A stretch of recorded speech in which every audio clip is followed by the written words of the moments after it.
हमारे मुल्क में एक इनकलाब आने वाली है।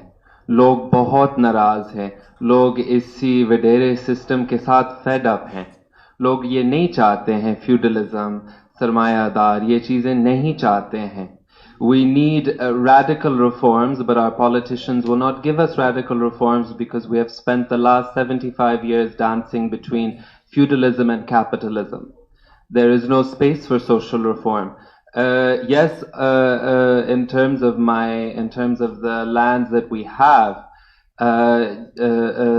तकरीबन सारे तो डूब चुके हैं और हमारे हारी के घर भी गिरे हुए हैं.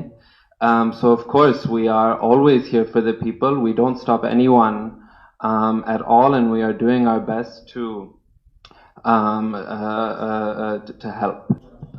हम तो फैसलीदी के साथ हमेशा काम करेंगे और हमने माजी भी में काम भी किए हैं और हम जितने भी हमारा एनर्जी जितनी भी हमारे मेहनत है हम इसी फ्लड रिलीफ में डालेंगे.